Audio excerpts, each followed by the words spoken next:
India కూటమి ఉపరాష్ట్రపతి అభ్యర్థిగా తెలంగాణకు చెందిన తెలుగు బిడ్డ సుప్రీంకోర్టు మాజీ న్యాయమూర్తి జస్టిస్ బి సుదర్శన్ రెడ్డి గారిని ఎంపిక చేశారు. ఆయన ప్రజెంట్ మనతో ఉన్నారు.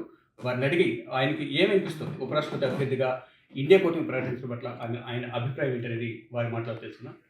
సార్, ముందుగా బిగ్ టీవీ నుంచి మీకు కంగ్రాచులేషన్స్. ఉపరాష్ట్రపతి అభ్యర్థిగా మిమ్మల్ని ఎంపిక చేసినందుకు. మీరు ఇప్పటి వరకు న్యాయమూర్తిగా ఉన్నారు. రాజకీయాలకు వేరు, ఇప్పుడు వేరు. మీకేమనిపిస్తుంది? ప్రజాస్వామ్య వ్యవస్థ బలపడాలి, మానవ హక్కులను కాపాడాలి, పౌర హక్కులను కాపాడాలి అని తప్పించే వాళ్ళలో నేను ఒకటి. రాజకీయాలకు దూరంగా లేవు, రాజకీయ పార్టీలకు దూరంగా ఉన్నాను. నాకు ఏ రాజకీయ పార్టీలో సభ్యత్వం ఉంది.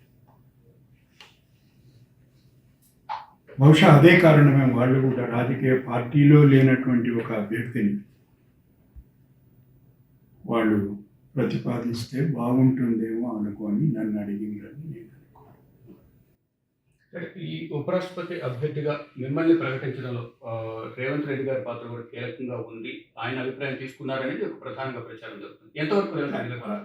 తప్పకుండా ఉండి ఉంటుంది. రేవంత్ రెడ్డి గారు కాంగ్రెస్ పార్టీకి ఏమిటంటుంది. కాంగ్రెస్ పార్టీ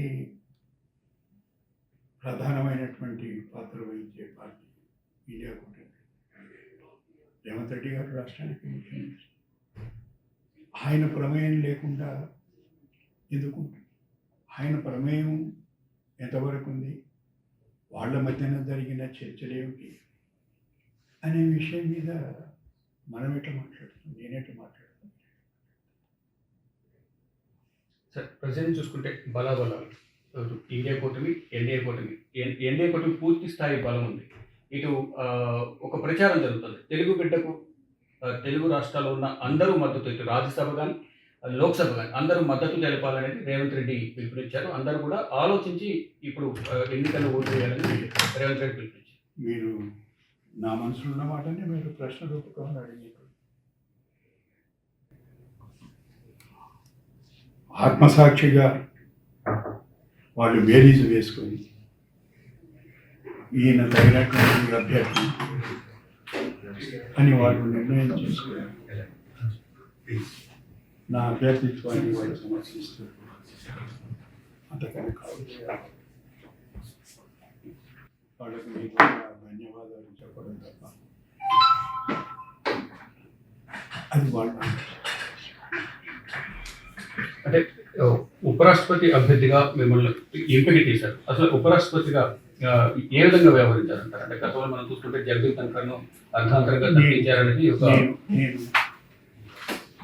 జగదీప్ ధన్కర్ గారి గురించి జరిగిన పరిణామాల గురించి కానీ నేను మాట్లాడకపోతే నేను మాట్లాడాను. ఎంతోమంది మహోన్నతమైనటువంటి వ్యక్తులు ఆ స్థానం మీద కూర్చున్న సందర్భం మీకు అందరికీ అవకాశం వస్తుంది. వాళ్ళు అడుగుతారు. ఇప్పుడు ఉపరాష్ట్రపతి అభ్యర్థి మిమ్మల్ని ఇండియా కూటమి ఎన్నుకుంది. మీ ప్రచారం ప్రణాళిక ఏ విధంగా? ప్రచారం అనే ప్రణాళిక ఉండదు. ఎందుకొరకంటే ఎన్నుకోవాల్సింది పార్లమెంట్ సభ్యులు. వారికి విన్నవించుకోవడం తప్ప దీనికి ఏదో కరపత్రాలు, మూడపత్రికలు లేకపోతే ప్రెస్ కాన్ఫరెన్స్లో పెట్టి చేసేటువంటి ప్రచారం కాదు. నన్ను నేను ఇప్పుడు సమాజానికి పరిచయం చేసుకోవాల్సిన అవసరం ఉంది.